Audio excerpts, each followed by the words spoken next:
GT4 series here at the Zhuhai International Speedway. I am CypherKnight77.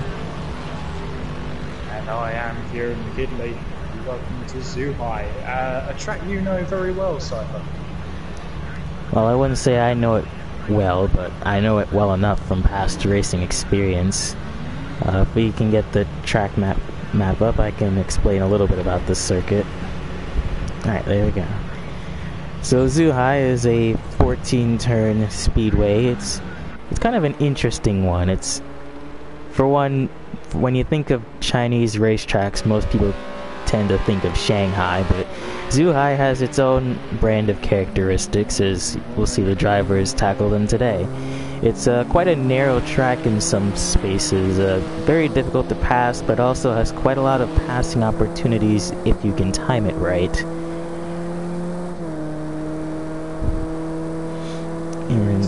Step aside, making his way to one of these hairpins. How many of those corners then do you think would be proper overtaking zones for these drivers? Well, the only true straight on this track, I'd say, is coming down the front stretch down the pit road straight. Going into turn one, it's kind of a weird. It's not so much 90 degrees, but it's a little bit more than that. That's kind of the theme for most of the corners around Zhuhai. They're not so much 90-degree turns, but they're more sort of in the 110-ish degree turns, as we see Red going through such a turn right now. You see it kind of bends into itself a little bit, so it causes a little bit of a hard to see on some of the exit curves of this track, but it'll be interesting to see how some of these drivers can overtake in some of these actual 90-degree turns. Yeah, and last time out, you explained to me before the stream, obviously I couldn't be here because, well, I damaged my knee, which was fantastic news, but I had to spend that week recovering, so I missed out on Daytona, and apparently it was action-packed. Yeah, it's unfortunate. Usually I don't believe in the superstition that the one day that you're out you miss everything, but yeah, in that case, that actually did kind of happen. Last race we saw the first race of the season where Javier didn't actually run away with it. Instead, it was actually the Porsche combo that took it 1-2. Although Javier did actually come back from around 12th place to finish second, but due to his penalty, finished third overall. But hopefully for Javier it was a one-time mistake, and we'll see him back to normalcy soon enough here. And of course, with that result last time out, it puts him down to second place in the championship. Do you think he'll be fazed by that at all? Not really. Javier is obviously a very competent driver. He knows what he's doing compared to a lot of these other guys. I mean, everyone here pretty much has a grip on what they're doing. It's more or less just going out there, business as usual, and see, you know, what's in store for you. Here's the tackle. Sort of left-hander, tricky left-hander. At the moment, he's top of the table there, 140.178. The forecast for all of these sessions is cloud. And in the race, that cloud looks like it's going to build up, but no threat of rain. Right. So in terms of stories coming out of Daytona, as you see the newcomer Julian here, who's racing in the other Ginetta. Speaking of that such thing, actually, coming out of Daytona, we have a few drivers who have a few penalty points to their name. I believe All-Star isn't here today. He's under one race suspension, and there's a few other, I believe one other driver here who has a points penalty, but for the most part, everyone here is racing normal. Well, GTS would like to forget Daytona, although I can't say that he will for a long time. Had one of his best runs ever, running up in the top 3 at one point, but who knows, maybe Zhuhai will be returned to normalcy. Absolutely, and for GTS, he'll be hoping for maybe a bit more luck on his end. Because obviously, his teammate, second place in the championship, but the pressure's on for him in that Aston Martin, surely. True. he's definitely shown promise at Daytona. I like to think that it was more the car than anything, but the Aston's definitely showing up here, but they still have a job to beat the Porsches here, as we'll see some of the other Porsches actually. I believe our championship leader, Red, is currently sitting in second place on a 143. So far, I don't think Javier's actually put in his best time, so there's still time to find for everyone, actually. Yeah, but obviously expecting Javier to run away with this. He's had 2 fastest laps at the first rounds, 2 pole positions as well. We'll be looking for a hat-trick in both of those. No hat-trick of wins this time out, though. Schwami currently in third place on a 141. He's one of the drivers who had an early out at Daytona, so hopefully try to finish the entire thing this time. Him and I believe Joe Black went out early at Daytona. Didn't really get a chance to show what they got. So those two will hopefully be trying to show something better there.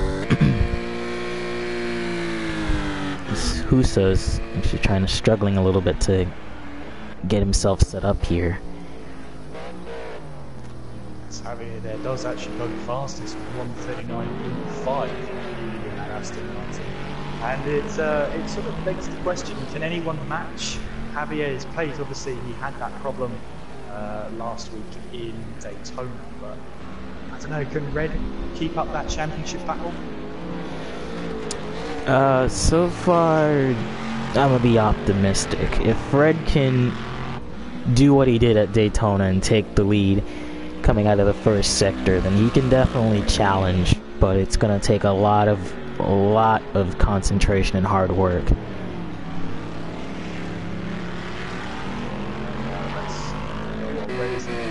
let's have a look at Schwami then, who is quite a way down the table at the moment, but he's third in his practice session right now. We've got just under 2 minutes till the checker flag goes out for this practice session.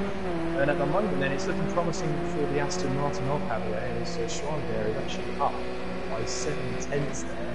So 1:35, I believe that was from Schwami. So, you know, he's still just over a second off the pace.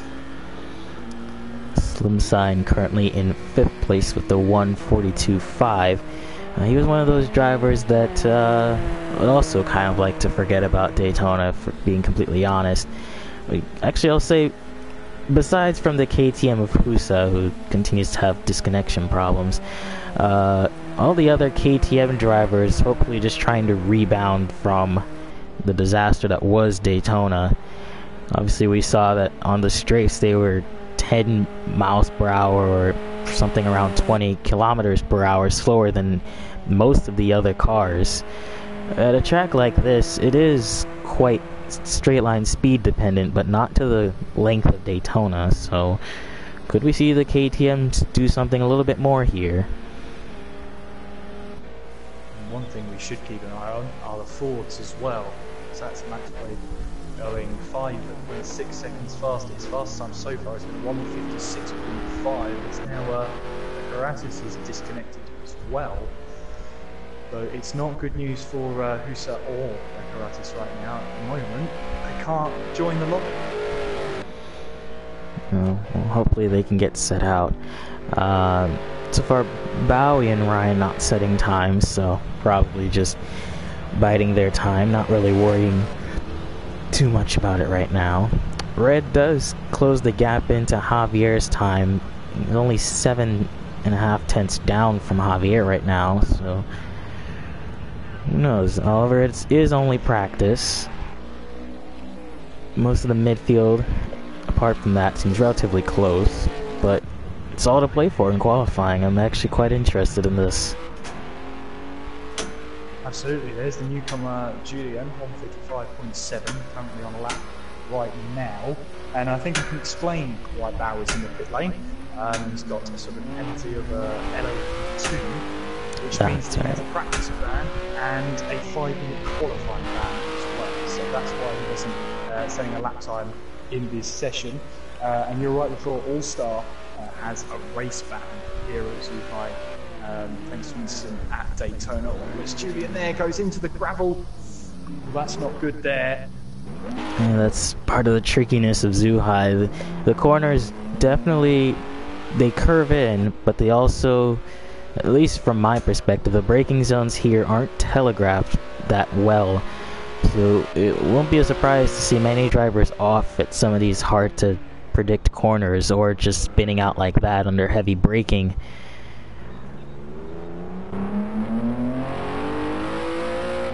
Still going towards the line to set a lap time, and I imagine it's going to be mightily quick as he crosses the line there. So that is his practice session done there. He'll have a lot to do in qualifying then. Here comes Alex then, as he heads towards one of the sort of second hairpins, if you like to call it, as he makes his way back to the pit lane. In fact, practice session is now over. As we head back to the pit lane, Javier then setting the best lap time, 1:39.5, and that's 7/10 quicker than his championship rival Red at the moment. Right then, as we go into qualifying, it'll be time for these guys to put in the best of the best and see what they got. Yeah, absolutely. And, well, it will be a challenge for the drivers because we've never actually been to Zhuhai in the Gavra GT4 Championship. There were 3 seasons, this is the first ever time we've ever been here. So, how does that add to the sort of challenge to the drivers, racing a track that probably we've never been to? I mean, you might not have been here in Gavra, but there certainly could have been other times that drivers could have been here, either in other categories or usually in their solo practice sessions. When it comes to a qualifying like this, you know, you just want to get your head down and try to heat the tires and get ready for the pinnacle lap that you can do. However, for a race like this, we've seen that in the past 3 races, including preseason, that these GT4 drivers certainly aren't one to go accident free. So the question becomes, where do you want to start? You can see just along the outside there, especially coming through turn 6 there's not a lot of sort of curbs on the outside. It's basically track then grass. There's no real runner there. Of course, that adds to the challenge. Zhuhai doesn't really have that many runoff areas, and if there are runoff areas, they're mainly grass and gravel. Right. See most of the drivers on track right now for their first laps. 15 minutes to settle it. Obviously, the drivers will be trying to get as much space on the track as possible.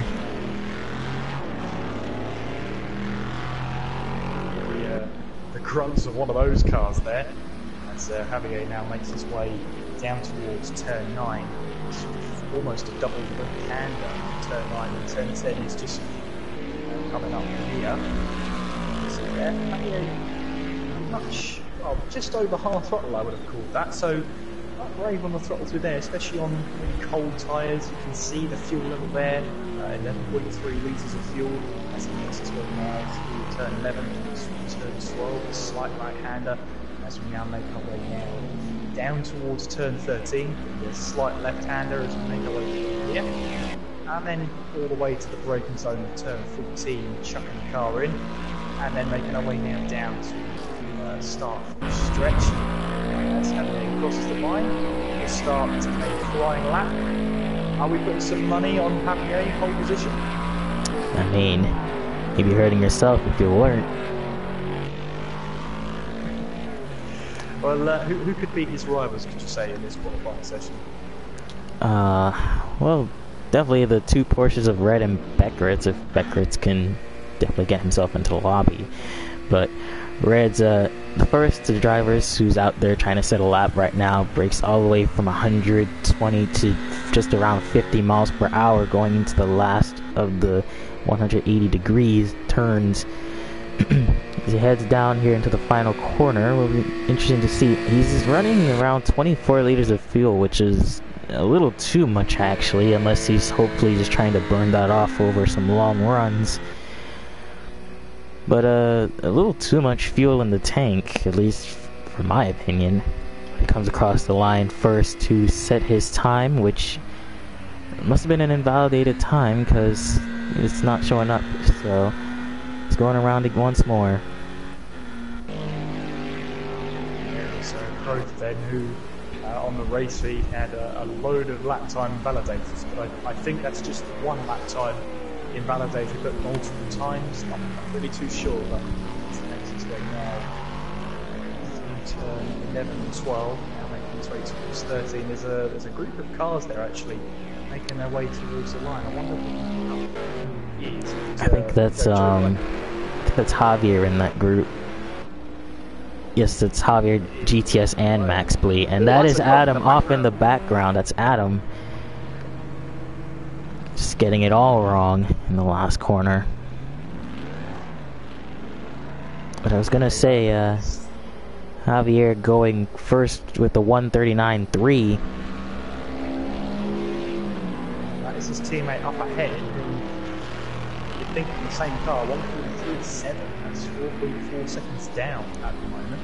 And Bowie getting involved in the chat, reminding us all of his penalty. He can only compete in the last 5 minutes of qualifying. So as soon as the timer hits 5 minutes, he can leave the pit lane and make his way out onto the track to try and set a lap time, where you would think he'd have maybe 2 shots at it. He wouldn't want to pit again.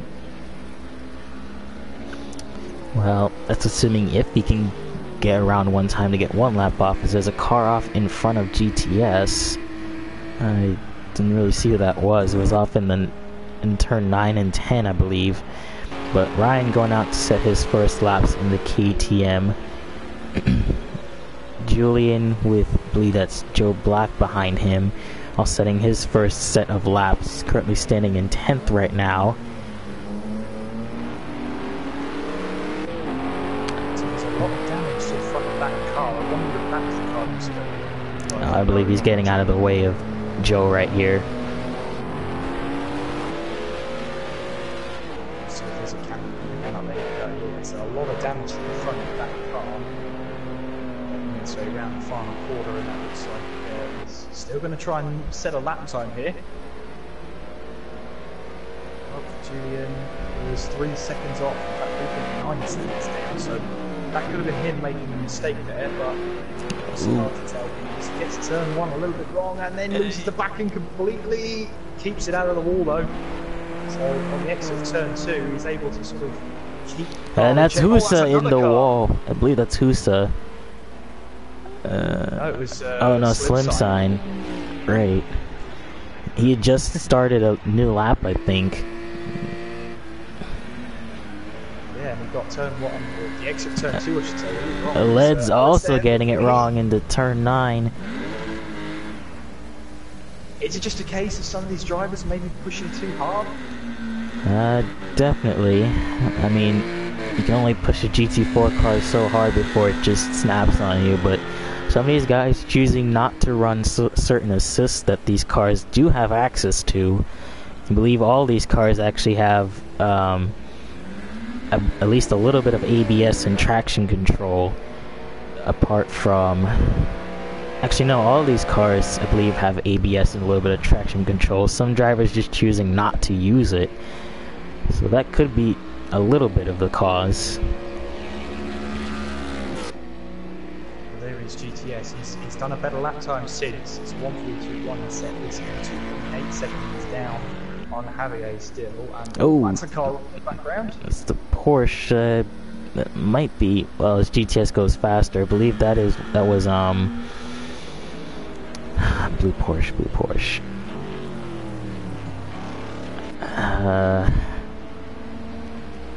I lost my train of thought. As we have another car off, actually. In the middle of the pit lane, actually. I believe that was said Porsche himself. Ryan Ruby coming towards the line. And he goes 7.4 seconds better. 1.2.7. Oh, there's a little... that looked a bit tricky. Yeah, that was Javier goes faster. Yeah. That's only 9.1. Good lap time from him. That's now 0.988 faster than Red there in second place. Whereas Red, well, he actually sets a slower lap time, 9/10 down in fact. Aled's right behind in that queue. So we head now towards turns 1 and 2. Can't check it in so on the exit. And well, it's third, fourth, or second, third, and it's fifth running in formation there. So not often you see the front runners run so close together in qualifying. As we go, some of the cars in Sector 2, there's a huge pack there. I believe that is the Mustangs and I believe one of the KTMs. GTS is the one coming through the final turn right now. Is he going to improve here a little bit? Yes, by 0.2. I was about to say. They go 141.7.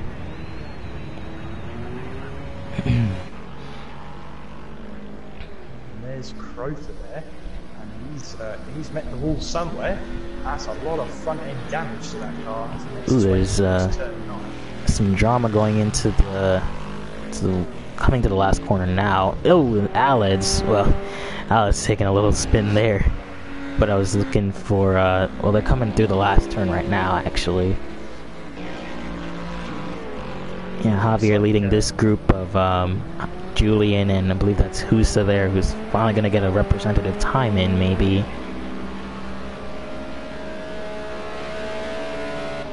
Let's hope his internet holds together, because him and Vecaratis have really struggled to connect through this session. So let's hope. Oh, that's a car off into the wall. That was Julian. But I was going to say Bowie now is going to be able to set his time as we are now under 5 minutes to go. He's on the track, although in a lot of traffic around him, so he's going to have to try to find a way to maybe get some space here. Yeah, absolutely, and he'll absolutely keep his head down, keeping him focused here, setting a good outlap, so he doesn't want to take too much out of the tyres. But he'll want to be taking a lot out of the fuel. You can see that 9.6 litres, he's definitely doing 2 laps if he can. Him and Husa trying to set laps in, actually like right next to each other, so this will be interesting to see what they can do with limited time. As they have a car off in just at the end of the first sector actually, and Husa also going a little bit off. It's always difficult to know sort of colour coding into the dots on the screen. Trying to desperately find whoever it was, but that is GTS coming through the final corner, down towards the start from straight. And can he get better? 141.7 crosses the line. No, he can't. It's 8 seconds down, so that's obviously a breather lap, if you like. 2 minutes now down towards turn 1, and Javier goes even quicker now. It's a 139.104 from the Aston Martin driver, so he's not letting this phase him now, and the gap between himself and Red is now over 1 second. Husa, I think, had to abandon his lap there. Bowie only putting in a 2-minute time, so he's definitely going again now that he's in clear traffic. Beckerett's disconnecting at the last minute. Let's hope that Beckeratis can actually get a bit of lap time in. So Bowie goes 28 seconds faster, so that tells me he was sort of backing off in traffic, giving him the gap that he needs. There's a car off in the turn 9 and 10 as well. Sorry if I keep pointing all this out. Oh, you're okay, don't worry about it. As Julian goes faster, I'm doing my best to try and find out who that was, but they're off the track now anyway. As Bowie now comes down towards turn 9 and turn 10. A whole pack of cars ahead of him, hoping we don't cause him any grief. That's Javier. That's a blue Aston Martin. Crazy there. That's also GTS up ahead. So we're hoping, that maybe he can benefit with a little bit of slipstream off him, especially on the run down to turn 13 and into the braking zone of turn 14. Because there he is. He's flashing his lights. He's letting them know he's there.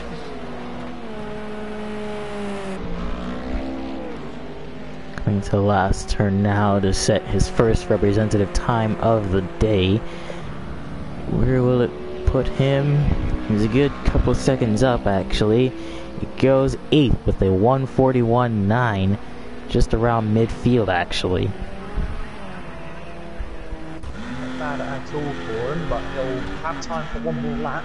Just over a minute to go, we've just got about 70 seconds of qualifying to go. Slightly there's now down towards turn 7 now, clicking the grass a little bit there in the Porsche.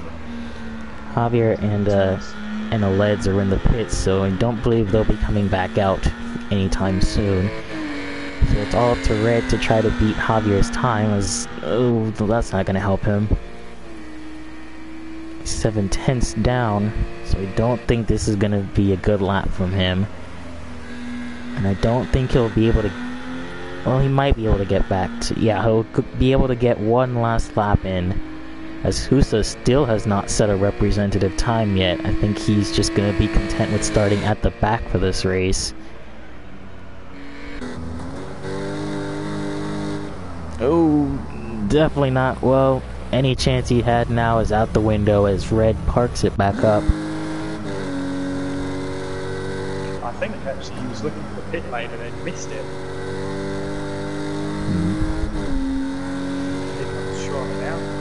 Down the hill towards the start finish line for the post. It's a 10th better, but it stays P4. Checker flag is out, so comes crazy towards the line. No, he can't.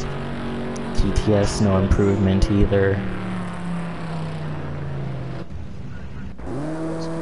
Ryan Ruby now making his way towards the start finish line. Better. No, sticks to 11th. And last the car's out, but no. Actually, I don't think he... Oh no, he is on a lap. 3 seconds faster. But he needs a lot more to get to 12th, which is around 6 seconds faster actually.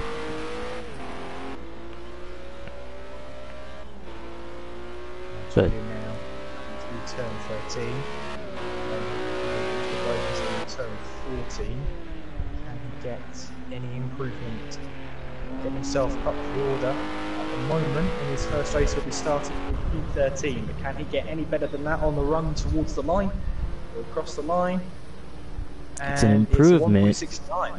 but not an improvement to get out of where he's starting. And the one driver who seemingly missing from all this is in fact Beckeritz, who I don't believe will be able to make the race. It's been such a challenge for him, but here comes now Schwami towards the line. Did have a second chance, and he puts himself up to P3 there, 140.8. Husa, well, he didn't set a time, but at least he will be in the race. So, this is the thing like the standings that's going on right now. Javier will be your pole sitter with a 139.1, Red in second with a 141, and Schwami in third with a 148. It definitely will come down to the start, just like with Daytona, though. Let's have a look at those qualifying results. Since you can see Javier grabbing pole position, with Red in second, then it is Schwami in third, Aled in fourth, Bowie in fifth, and it's going to be Crazy in sixth, Slim in seventh, GTS 8th, Pro for ninth, with Joe Black in 10th, Ryan Ruby 11th, Max in 12th, and I believe it was Julian in 13th, with Husa not setting a lap time during that qualifying session. What are we going to see here at Zhuhai? That is the question. Well, it's an interesting run down towards turn 1. It's wide to begin with, then it narrows down ever so slightly as we head on the run to turn 1. It's downhill as well, so you have to do your braking a little bit earlier than you normally would at most circuits. So then it goes into a sort of hairpin, if you like. It's not quite a hairpin, but it's a 90-degree turn. So I'm expecting drivers trying to make it too wide through each corner. But we'll have to wait and see how many of them survive it. Oh, let's get the track map and the miles gauge on, see how much fuel these guys will be taking on. Just like the other GT4 races, we don't suspect any of these drivers will need to make pit stops, as I believe Bowie has also not been able to make the start of the race. He was starting in 5th place, so Crazy and the rest behind him will move up a spot. But as I was saying before, no recommended pit stops, but we've seen that even at Daytona, these guys had to do a little bit of fuel saving. But here we are at the Zhuhai International Speedway for round 3 of the GT4 Series. 4 red lights. And they're off racing the GT4 Series. So it's 3 wide a little bit with the Aston Martin, Aleds, and also Schwami there, but it's Javier who gets the best of start. Red's down in the inside of Javier. Will he take the lead going into turn 1? It looks like he might. Everyone getting through turn 1 for the most part pretty well. It is Javier in second. Reds has done what I thought he would do and take the lead right off the start. It is him, Aleds, and Schwami battling behind him. Oh no, that's Crazy who's actually gotten into 3rd place. Aleds and Schwami battling for 4th place. Adam getting a beautiful start into 6th place right behind them. And so far the best start of the season for all these guys, actually. Absolutely great. Not getting the exit of turn 7 absolutely spot on. And here comes Javier then. They're going to try and make it side by side as we head through turn 8. And look at that, Javier getting a much better exit as we head now down towards turn 9. Red might try and go on the inside here. Javier's going to go round the outside. Javier's off. Onto the grass. Ooh, that could have been bad. Crazy getting the move done then. Up to 2nd place he goes, and Javier drops to 3rd place. So, well, he's dropping down the field, and he's got Schwami right behind him as well as they head now down towards turn 11. And Javier is looking to move up the inside. He tried it, but Schwami was there on the inside. He tried to come back inside, and Schwami just closing the door on him. Aleds sitting behind this group. Joe Black in 7th place. Slim Sign 8th. Husa 9th. Max Blee 10th. GTS 11th. Ryan 12th. And Julian 13th. But we'll stick right now on this battle for 3rd place. Crazy defending from Javier. He looks inside, goes outside. Can he make the move? Going into outside. He's later on the brakes than Crazy. Around the outside, Aston Martin versus Aston Martin.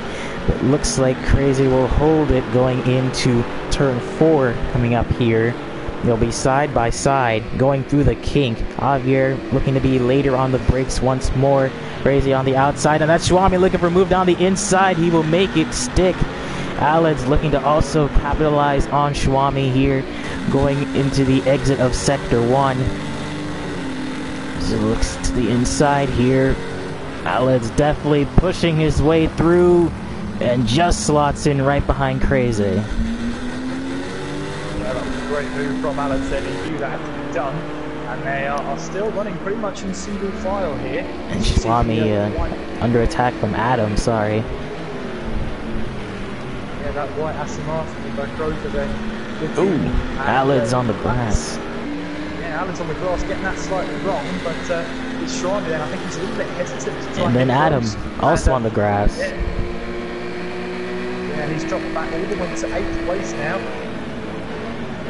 Who's after starting last, fought his way up to 9th. He's looking near the back of the Mustang of Joe right in front of him.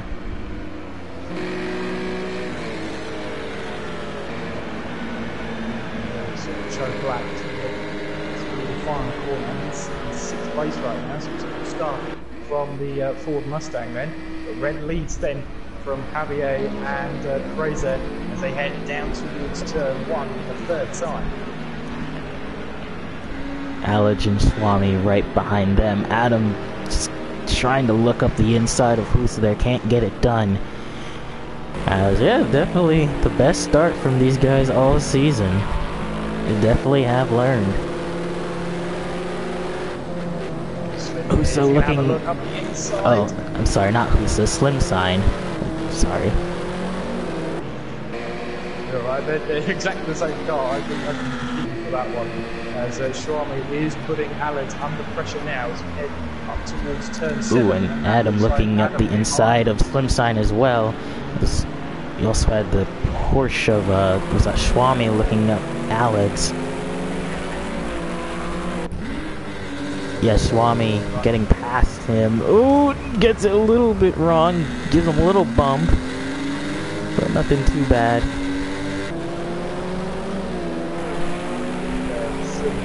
Hold his ground against Kroger right now, but oh, in front of them, Slimsign, hard into the wall. That was... That just looked like a driver error there out of turn 12 there. It just looked like the power went on and the car just went straight around, so Slim into the wall. We'll have to see if there's any aero damage to that car. But, well, that's not a great sign for Slim. Yeah, he just got on the curb a little too much and lit up those rear tires, and around he went. Absolutely no mercy there from the car. As Javier looking to get onto the back of Red once more. It wasn't his best start, but Javier is looking to slot in and see where he can find his mark as Slimsign now enters the pits. Definitely disappointing. I believe Julian and Ryan have also entered the pits themselves for early lap contact. But for now, we'll stay on board this battle.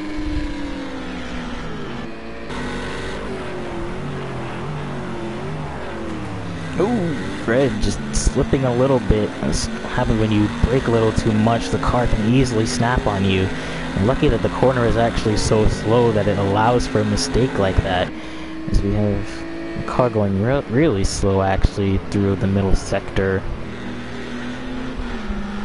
Looks like it's shooting them. That's what I can tell. Coming up to that back marker, so already on lap 4 there might be back markers. Javier got a good run, although he's smart. He's gonna wait till he gets to probably the front straight to make his move. That's probably the wisest option there. It is a heavy-ish braking zone, not the heaviest on the track, but you can see that he's putting Red under that pressure right about now as they head towards the final corner. And what is the exit like from Javier? Then let's see if we can ride on board with him. They head down sort of hill then on towards the start of the straight. And now he's trying to move towards turn 1. He looks too far back for my liking. Well, Red just getting it a little off. He went a little too wide there, but he's going to keep it in front for now. I think that's going to be put on Javier's radar now as we head down towards turn 4 and into turn 5. You can see now Javier right on the back of him. He got turn 4 and 5 absolutely spot on there, and that is the car of Julian then. Blue flag should be out for him eventually. As they make their way down now, you can see they're weaving a little bit there. That would have ooh, no, Javier tagged by Julian. Contact. Ooh, that was not good at all. He was still there. Not going to be happy at all, no. Javier, he went around the outside of Julian, but he was just kind of still there, although Julian should have backed off a little bit more than that. That was just all around really bad. But yeah, and I don't think Javier's going to be... I think he'll be off the Christmas card list, Julian. Back to some of the battles for 6th place, Joe Black versus Adam. Joe, a little bit looking for a little bit of a better time. We know that he's wrecked in all 3 of the races so far in GT4. He's just looking to keep his head down, and I hope I'm not jinxing him by just hoping for some good luck for this guy. But right now... That guy on the grass was Julian, just to get that clear on the stream. It's broken now towards the final corner. You see he braked a lot earlier than Joe. Ooh, Adam on the grass. Ooh, that was a good save though. That was a good save, but his heart rate, that won't have helped it, that's for sure. Crazy now under attack from Javier, looking to get back in this. Aston Martin versus Aston Martin. From the looks of it, it looks like the Aston Martins have the better brakes here, at least compared to the Porsches. it's you can definitely dive it in the corners a lot more than the other cars can. Either that or it's more or less just driver skill. As you'll see, Javier, he's looking, yeah, he will make the move here down the inside and clean as he can be. Although I believe Crazy just kind of let him go there. Yeah, last time out he was tagged by the back marker. This time he's got back up for second place. It's now 2.5 seconds off the race leader as we head now towards turn 9 and then turn 10. And well, it hasn't been the greatest start for Javier. All of him not in his own power, but still in second place. And in these sort of races where nothing seems to be working for you, this is when a champion can be decided. In races like these, how crucial is this for Javier? I don't think he's worried for now. I mean, he's shown that he still has the car under him. He still got all 4 wheels on it, and if you got 4 wheels on it, then you can drive it. So he's hoping to just... It's only lap 6, so you can definitely make something work. We should go back to 6th and 7th, I believe, right now. So that's... Adam right there is now being caught up by Husa, who I got wrong earlier. It's actually Slimsign who was in front of these two, but now Husa up into 8th place. We'll see if he can try to catch up to Adam here.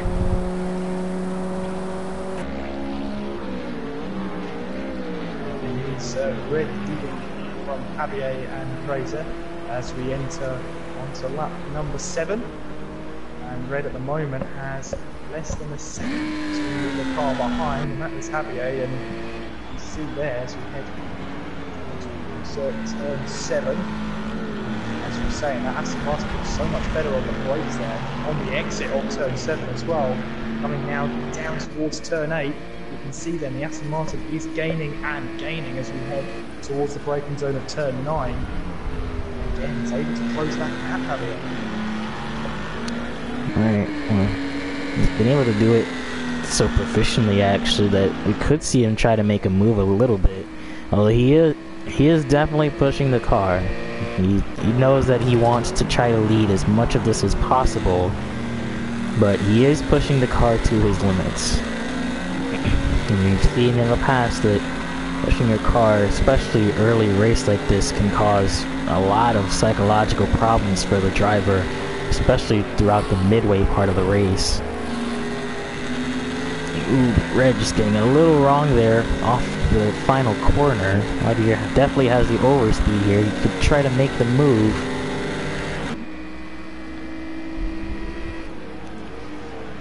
Not quite. Thinks against it there, so not willing to have a look down the inside. So we head to turn 2. Coming up now to his right on turn 3, which we keep an eye on the battle. 7th place between Crofa and Husa right now. Javier on the run down towards turns 4 and 5. You can see he's still right on the back of that Porsche. No way past for now though, but look at the run he's got here. This could be his best chance yet as we head towards turn 6. It's the braking zone of turn 7. Will he have a look up the inside? Will he think about it again? No, he prefers to stay behind for now.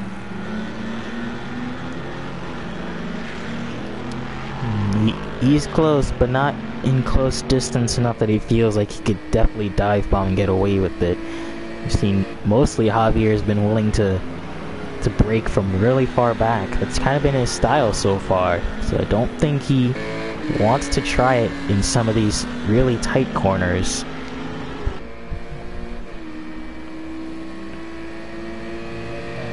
Down towards turn 11. Red is just about doing enough to stay ahead for now. Brady behind them. Last lap time from Javier was a 140.4. Compare that to Red, which is a 142.2. So Javier's definitely got the pace, but catching the man in front is one thing, but overtaking him is another one. True, we'll see on the straight here. Red getting a better exit than Javier did that time, so I think Javier is just going to try to bide his time. I don't think he needs to make a move right now. He'd like to, but he doesn't need to. As you see, back in round 7th place, I believe that is who's gaining a little bit more time on Adam. Oh no, that's actually Adam who's catching back up to Joe. right there in the Mustang. Apart from the early race, well, actually more of the qualifying and practice runs, these guys have been keeping it on the land really well, actually. So definitely showing that there's a time and place for everything to be pushing, as Javier getting the best run he's ever gotten to try to make a move on red.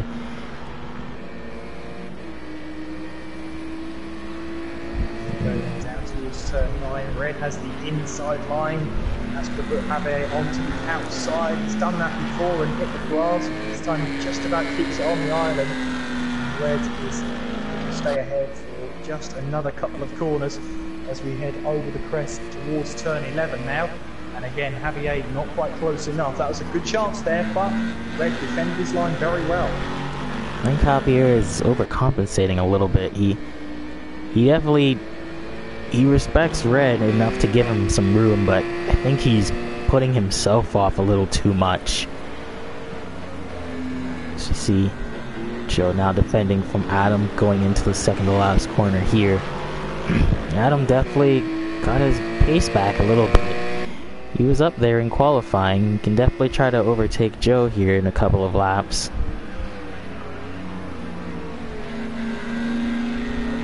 Still under threat from Javier. Javier again winning a good exit out of turn 2 on the run towards turn 3. He's going to head towards brakes on turn 4 again. It looks like Javier might just stay behind once again.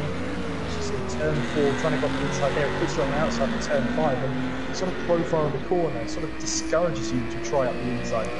Oh, and Adam has made the move on Joe. However, I think that is Alids around. I was just about to Alids and Joe getting in the wars a little bit. I just noticed that Adam had made the overtake on Joe, but Alids has gone for a spin. And I wonder if Joe had to slow up to avoid contact there.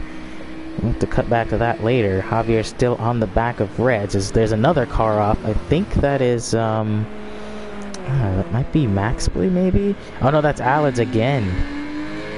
So I think he has damage. I think he has oh, definitely rear damage. That's not going to help then, is it? Yeah, you can see that car sort of turning to the left on its own.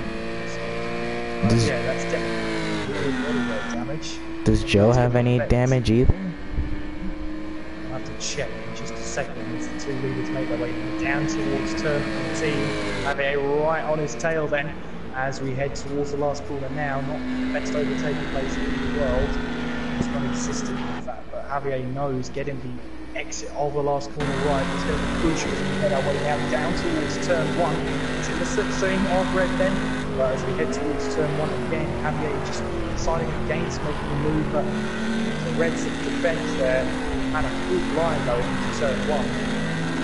It's now right on his rear bumper now, so we head to turn 3, and on our way now down towards turns 4 and 5. Again, it's a place that Javier is not willing to overtake at as they both sort of run deep there, but Javier's got the much better corner then as we head on our way now towards turn 6. Javier's going to be around the outside, and that is the move for the lead then. He has got the move done as we head down towards turn 7, and in the end patience prevailed for Javier and he retakes the lead at just under a third of the way through this race. Definitely biding his time, waiting for the right moment, as Alids is now in the pits. Husa has now gotten up into 6th after that fiasco, and I guess Joe doesn't have any damage because he's right back on it to try to get 6 back.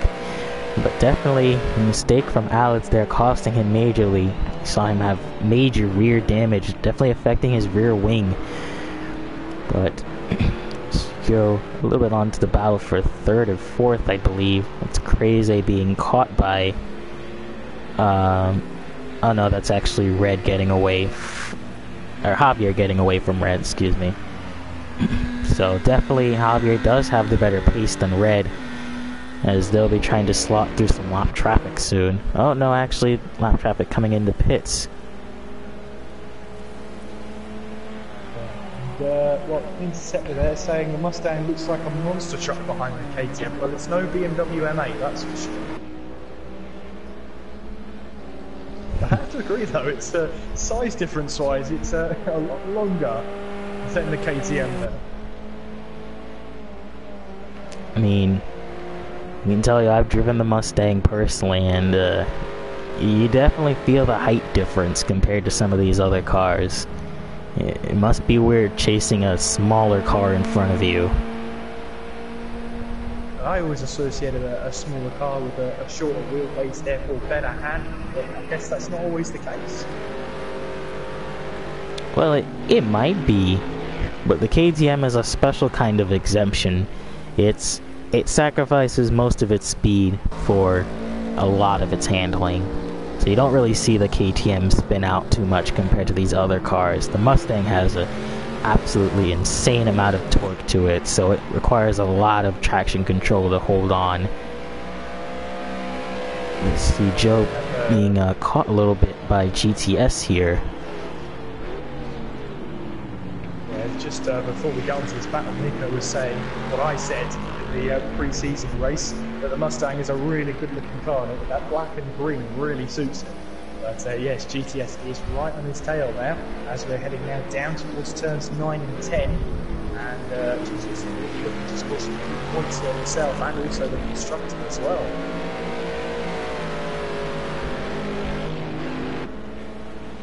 I thought Joe got a little bit squirrely on the exit turn 10, then GTS ran onto the grass, so that sort of took away any advantage the Aston Martin would have had down towards turn 11.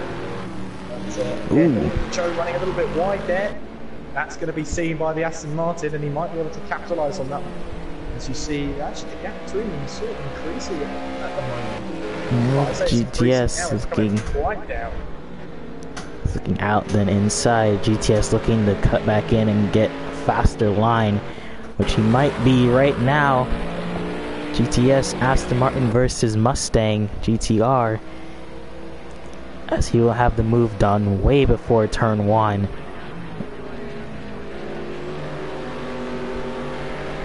That was a good move from GTS, but obviously Joe doesn't want this battle to be over just yet.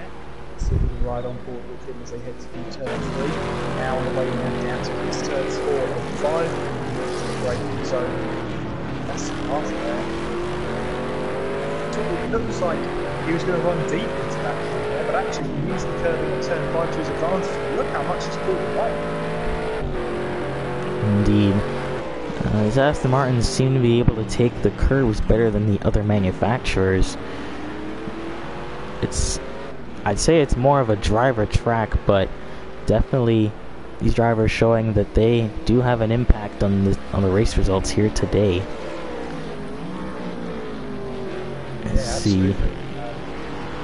So I believe it's Max Blee catching up to Slim Sign a little bit. Yeah, Max Blee, Slim Sign, and Ryan are on the same lap, albeit a lap behind.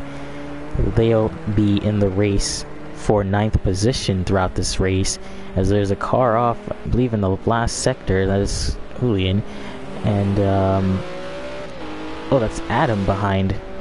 Adam has made a mistake. He's off and is now back to 8th.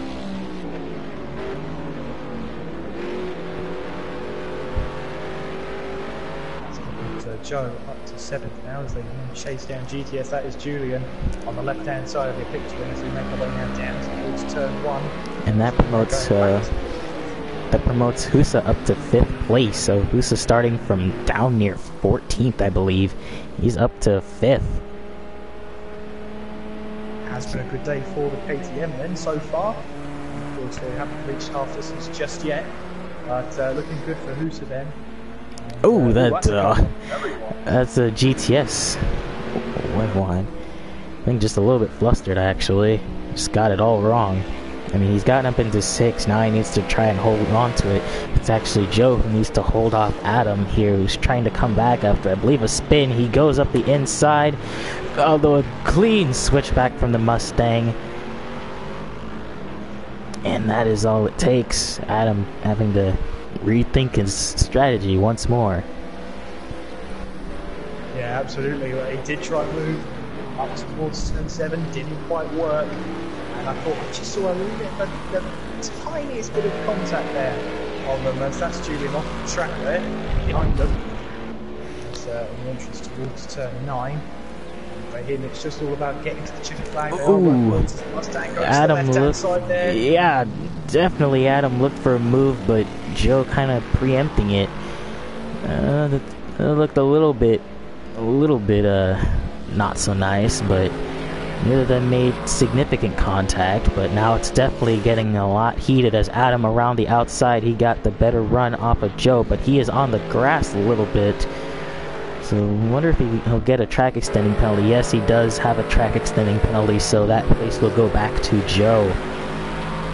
Adam definitely flustered. He had it and then he kind of lost it a little bit. So now he's definitely trying to claw back to what he had.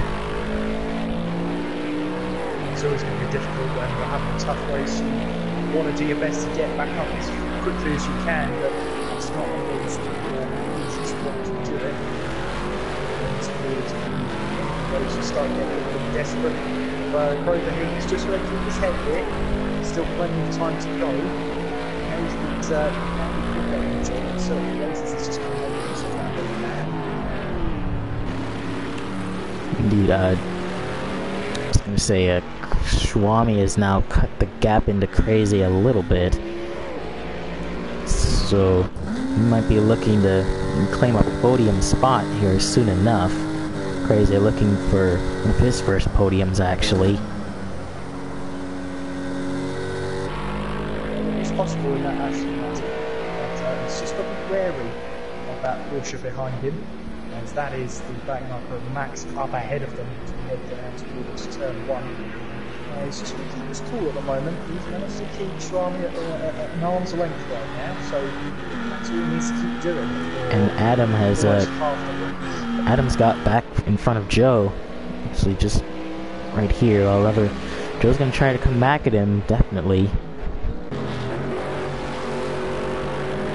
This time Adam doesn't get the track state penalties, getting close back, and you can see Gavra moving it down the straight. That is increasing, Adam increasing to head down towards turn 1.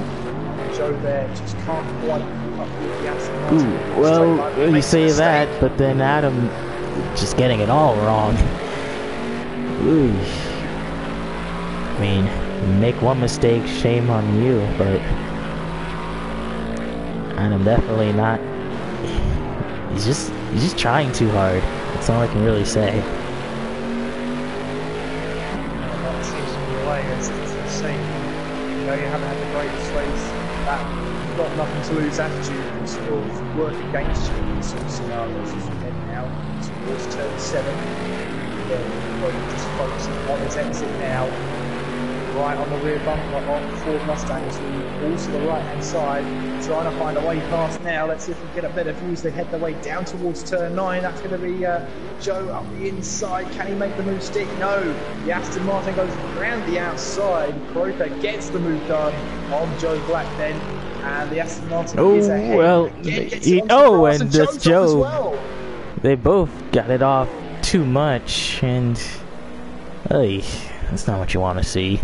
Joe Black in the wall hard, major damage. He didn't wreck in turn 1, but he wrecked on lap 16. And that is major front and headlight damage, so he'll have to come in and repair that. Adam getting away scot-free for now, it looks like. Yeah, it just looked like he just lost the back end slightly, but was able to keep it on the grass and out of the wall. Joe does come into the pits then. And that is one sad looking Mustang as it heads towards pit lane. Tough break. This means Ryan. Sorry, go ahead. Well, I was just wondering when this is going to put him out. Doesn't choose to change tyres, doesn't choose to add fuel, it's just focusing on the damage, which is probably the correct decision right about now. We're over halfway distance now, lap 17 of this race. Javier leads there, going through the picture.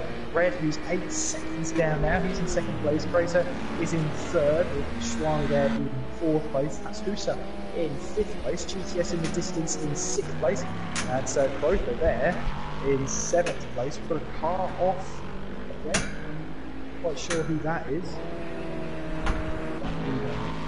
That stretch of the track. Can't quite find out who it is. Oh, you mean on the front stretch? That would be, I know who that is. It's Joe Black, isn't it? Who's in the pit lane. Yeah. That would make sense. But speaking of which, Joe's now gone down to 11th, and he's still pitting. Just now coming out, actually. It is a tough break for Joe then. He was in such a good battle there with Crowther, but he comes back out onto track now in 11th place. And, well, he's got the car ahead of him. He's got his teammate up ahead.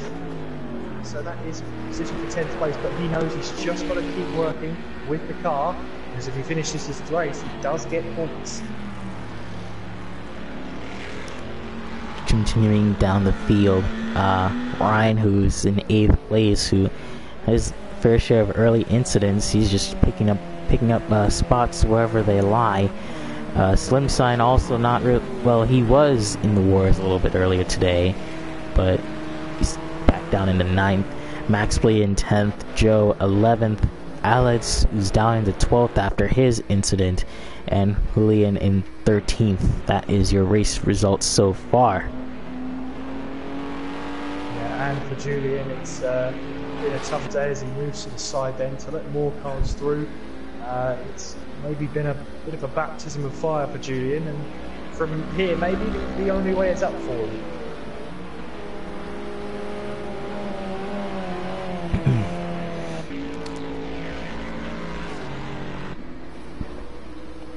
The closest battle on track right now looks to be the battle for 5th place. So that looks like GTS has closed in on Musa quite a bit actually. If not them, then it's going to be the battle for 3rd place between Fraser and Swami there. As Musa now makes his way towards the final corner. In 5th place, there's Fraser there in 3rd place. After being chased down by Swami as they head towards turns 4 and 5. You see Fraser just lap after lap, gradually closing up on Fraser. And we're just putting him under that bit of pressure every single time. True. Swami definitely does need to rebound after Daytona, and him and Joe were looking to rebound, but like Swami will definitely try to get as many points as possible. A podium would be in the cards for him. Javier now extending his gap to 10 seconds over Red, so seemingly, well, Javier does have the fastest lap so far. I think he has set laps in the 140s. But now as we get to halfway around the race, the tire wear will definitely start to show its head. However, these guys really only start, or seemingly make mistakes when they're pushing really hard. Other than that, they've been able to keep it on the track most of the time. Absolutely.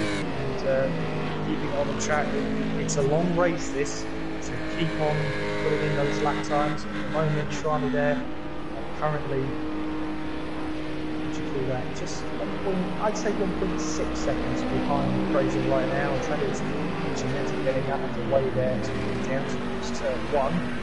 He get his braking right this time. Yes, he does. So I wonder if that incident between Javier and Julian will be put into this series, because now Julian is 11.8 seconds ahead. It clearly didn't affect his lap times, it clearly hasn't affected his race position. I mean, you have to call penalties where they lie. I mean, no matter the circumstances. But I don't know. That's not really up to me or to decide something like that. That's up for the stewards.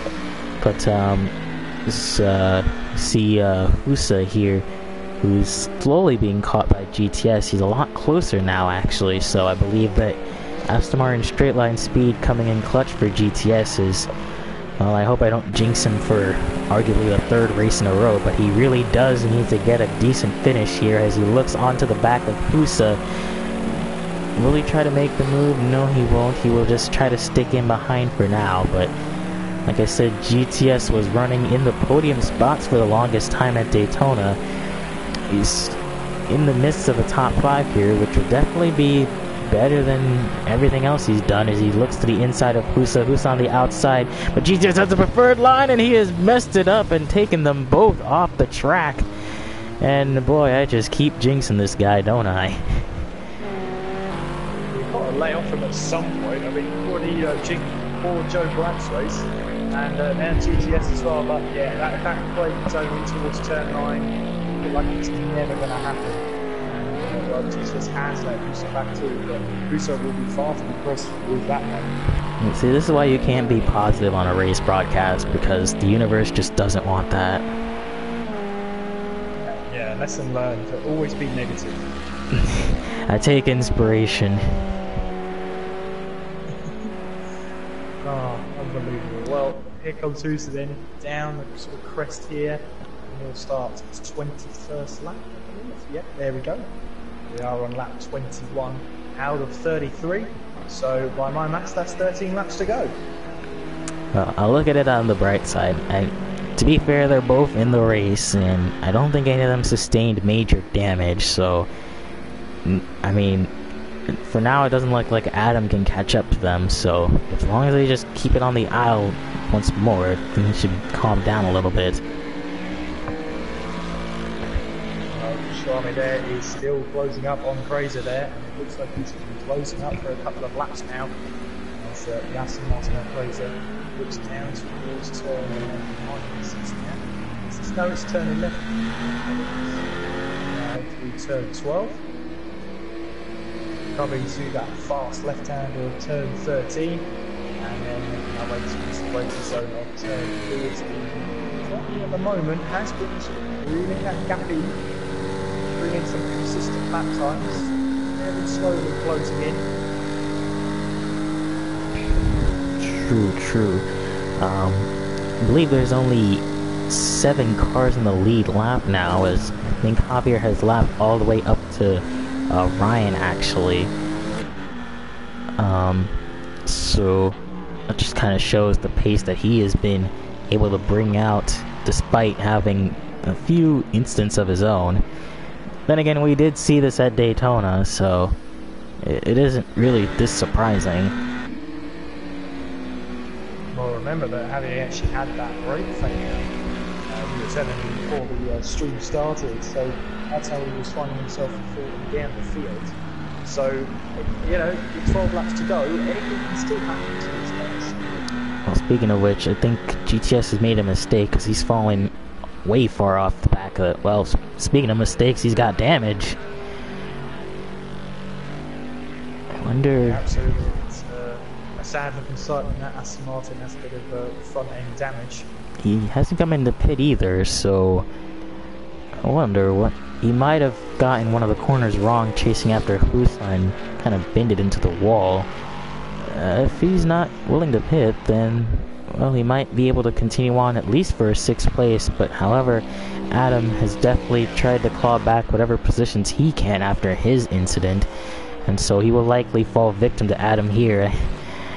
He just can't seem to catch a break, can he? No, absolutely not, and first rival you have in your championship is with your teammate, and right now his teammate's leading his race by 19.3 seconds.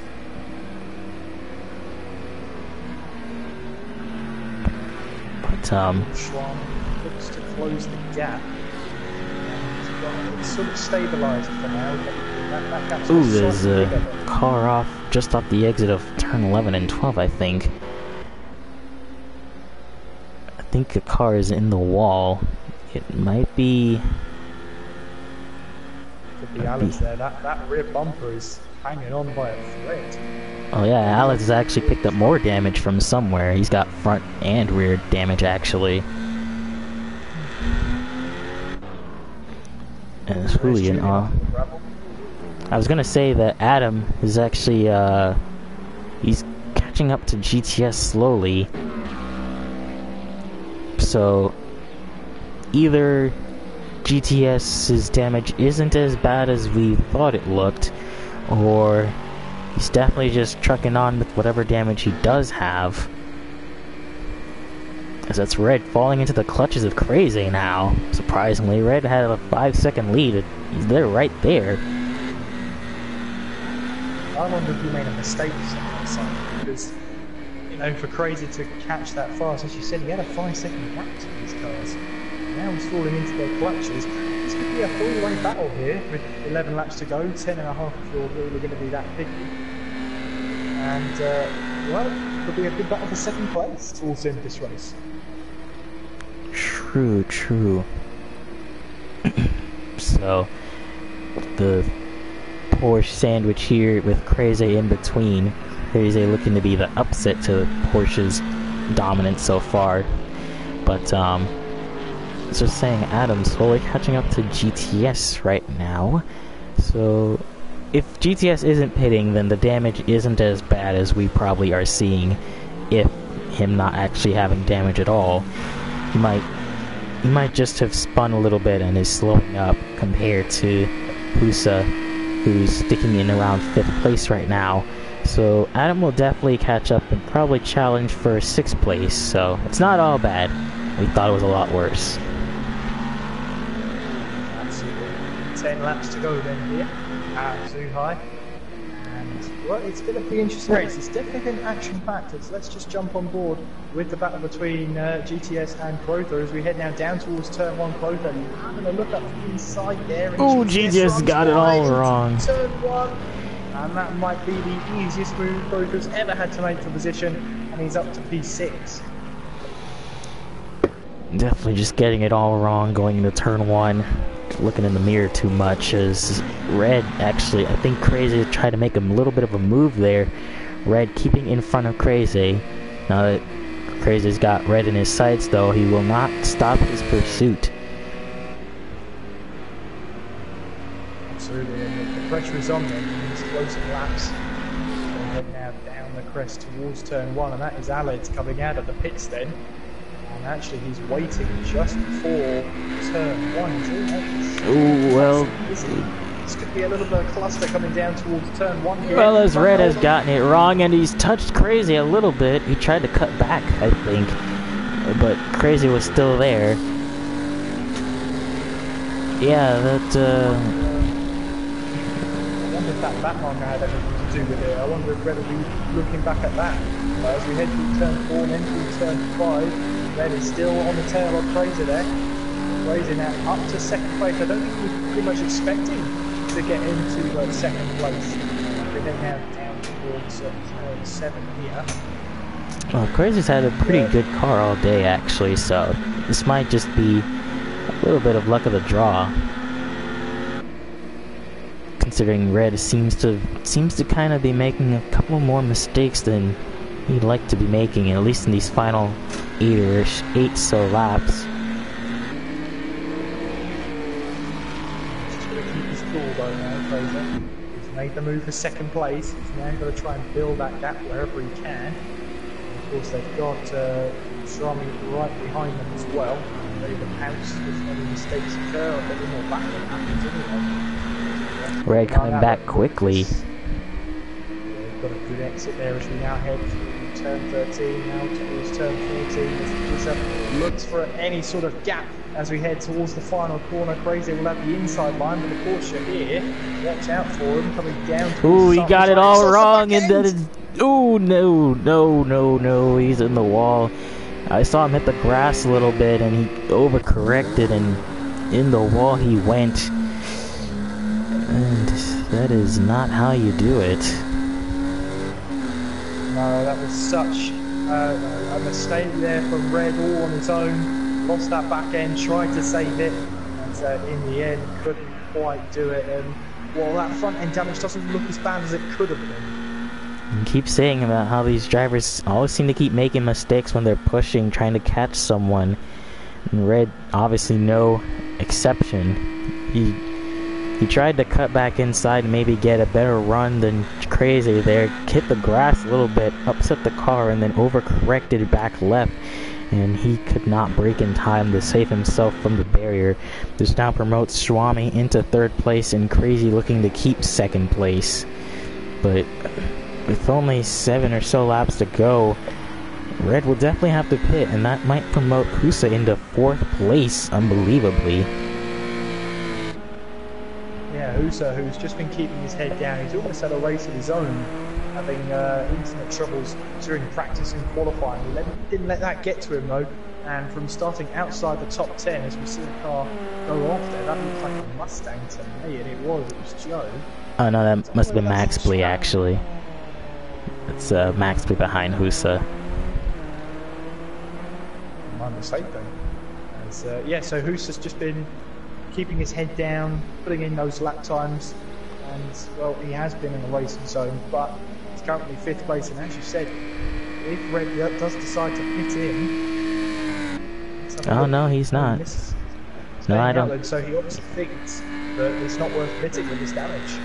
Speaking of which, Adam has lost a lot of time to GTS, so I wonder if he's had another mistake, because GTS getting away from him now. He's still relatively close on the track when we last saw them, so definitely whatever is with GTS's car isn't what we're seeing, because he seems to be going relatively fine. Red, however, we did see him take some damage, but he might be able to continue, although he is falling seconds a lap back to Husa. Yeah, absolutely. This could be a chance for Husa then. And we have, I believe that is 7 laps to go. We've got Javier in the lead. It will soon tip down to 6 laps to go then. And once again, 25.6 second lead to Fraser right now as he rounds the final corner, heading down the crest. We start lap 28. We've got 6 laps to go in this one. Right. Sunshine looks to be catching up to Ryan a little bit. At least he was in the earliest couple of laps. Ryan is only there up the road. He could snag 8th if Ryan makes another mistake here.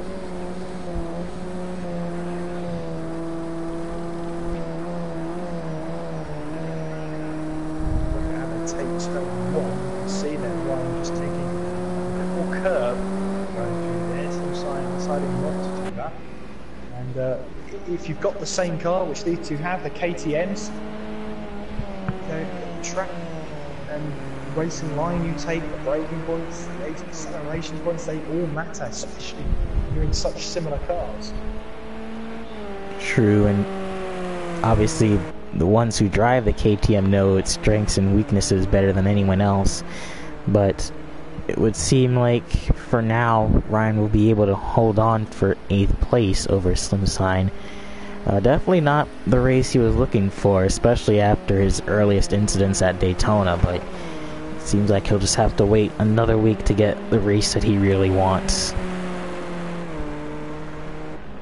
Absolutely, and we'll have to keep an eye on that battle as we head towards the closing stage. You can see there, Ryan actually in a 10th faster through that second sector, so he's obviously still finding pace out there.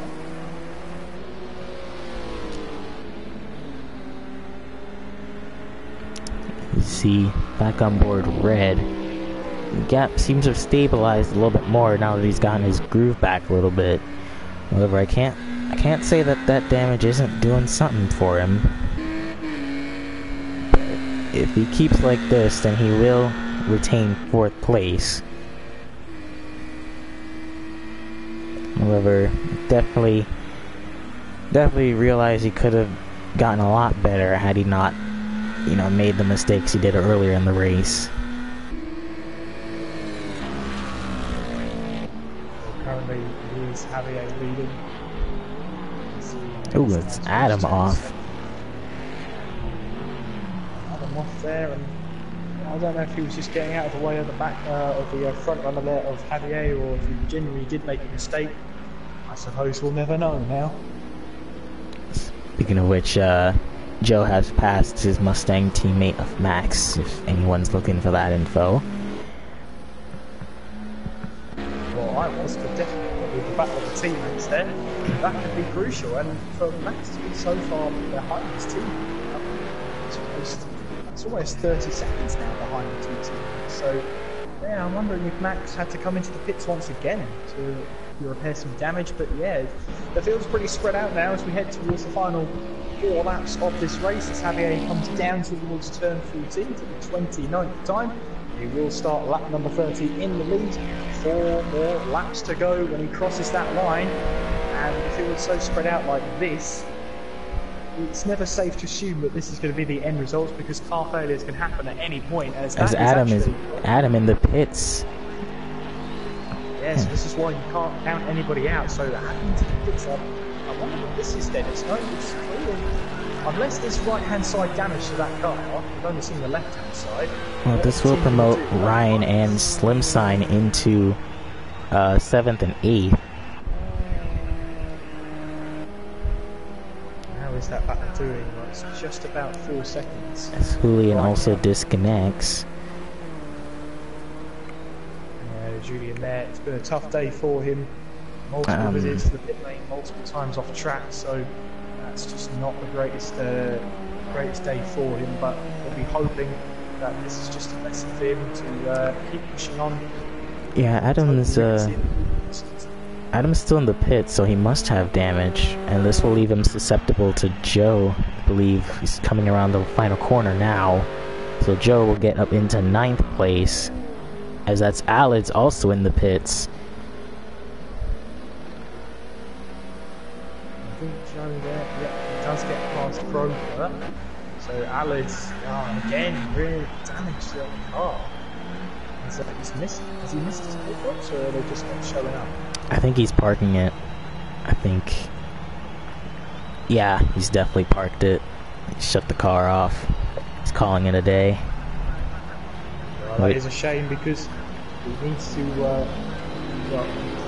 try and finish with those points that are really valuable towards the end of the season. And comes Javier then, making his way past the back markers, and there is his teammate of GTS ahead of him. So he will have lapped up to 6th place. I'm assuming that his teammate's just going to get out of the way at some point. There it is, yeah. Down to the turns 4 and 5. It does get well out of the way there.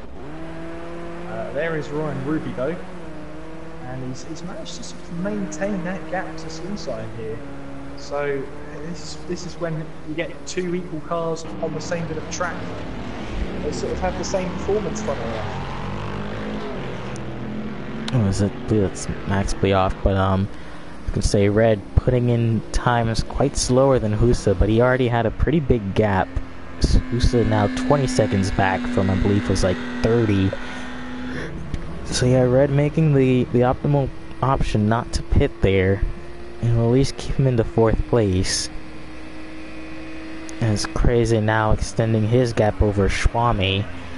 So Crazy definitely having the pace over the other Porsches here today. He's looking for one of his first podiums.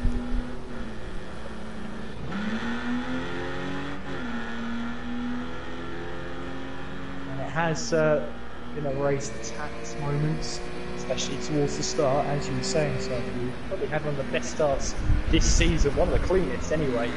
And all of the incidents we've seen, or most of them that have involved damage, have been driver mistakes. True, it's mainly just been from drivers pushing too hard, or usually when you light up the tires on the curbs on some of these exits, that usually has a tendency to mess up the car. But it really has been a driver's kind of day, as we've seen drivers like Husa has been able to make his way all the way from the back of the field to top 5, which is just downright impressive for a KTM, especially as Crazy is now in the pits. Oh, he's out of fuel. He's out of fuel? I didn't even notice. I thought he had enough. It's clearly a quick splash and dash then, and that is going to cost him. So Schwami goes up into 2nd place then. As now Crazy has to put... Well, he's taking a little bit more than he needs, but this will make him susceptible to Red. He really needs to get going. How much fuel does he intend on taking? I think he's even messed that up, as now Red will come back and somehow get back into the podium. There he goes. I don't know why he decided to take that much fuel, but now Red back up into the podium after running out of gas. And here we thought at Daytona Red was going to run out of gas, but no, surprisingly it's the Aston Martin. It was a thirsty car, but you can see it comes out in 4th place now. What a disaster for Crazy. looking to get second place. Well, there is Javier then, making his way around the final corner and making his way now down the crest. And he will start the final lap of this race then in the lead, 37.3 seconds ahead of Schwami. And well, this might be a day that Crazy rues that fuel. I think he took less fuel at the beginning of the race than he anticipated, because these cars obviously don't have natural fuel saving techniques, but he also took way too much fuel than he needed to. So it was definitely an impulsive decision to pit, but also just straight up forgetting how much fuel that he needed to input. Will be a tough day, and I'm sure in that debrief you wouldn't want to be in there. But as we see Javier making his way now through turn 7, come towards the right hander of turn 8, and this is the sort of race he wanted at Daytona, I guess. Pretty much trouble free since around about lap 17, and that's exactly the way he wanted it. He had that little drama with the back marker at the start of the race. That put him down to 3rd place. He quickly put that behind him, and in the end managed to get himself past at the time. True.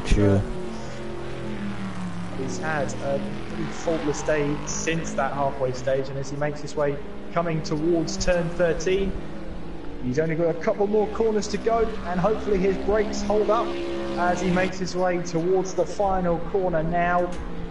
And Javier shows us a very mature drive. It will be his 2nd win of the season, making his way down there, flashing those lights. Javier wins in Zhuhai, and it's his 2nd race win of the season, and he'll be immensely happy with that one there. GTS coming across the line to finish the first of the lap cars in 6th place. That's his best finish so far, so he'll be happy to improve on that. Ryan also coming across to finish 7th, and Slim Sign right behind him to finish 8th, with Joe Black in 9th. Alex, who's coming across to just finish, and Schwami coming across the line as well. He will be in the podium positions. I believe the first podium for the gray Porsches, so good on him. Yeah, absolutely. He's thrilled with that one. You can see flashing those lights, and well, Red here with that damage to his car, he's managed to nurse it so far, and well, Crazy there, maybe he'll be ruining that mistake to underfuel the car. He didn't do enough in terms of fuel saving, and here comes Red then down towards turn 14. Also, is that Adam and Joe fighting for the last spot as well? Yes, that is. That's Adam and Joe fighting. So Joe will hold on to 9th place, so that was max play actually. But Red will finish 3rd, his 2nd podium, or no, I believe 3rd podium of the season. But Crazy, you gotta feel bad for the guy. He did it all right except for fuel. He knows that frustration there. You can see him go straight on there. And Husa coming across the line to finish 5th place after his impressive start. So here is your final standings. Javier 1st, Schwami 2nd, Red 3rd, Crazy 4th, Husa 5th, GTS 6th, Ryan 7th, Slim Sign 8th, Joe 9th, Adam to round out your top 10. Yeah, and it has been a really good race here. 33 laps has shown us the maturity of some of these drivers. They've been racing for almost an hour, so it's always tricky when you get to that sort of hour point of that concentration, but it has been a fantastic race so far. Indeed, we saw a lot of ups and downs for a lot of drivers, but definitely showing us a much better showing than Daytona, at least from a racing standpoint. Well, we'll hope to see these guys put on a show next time in Sugo.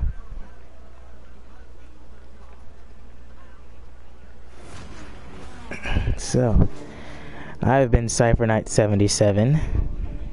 And I've been Kieran McGinley. And this has been Gavra Racing's GT4. We hope to see you again next time. Take care.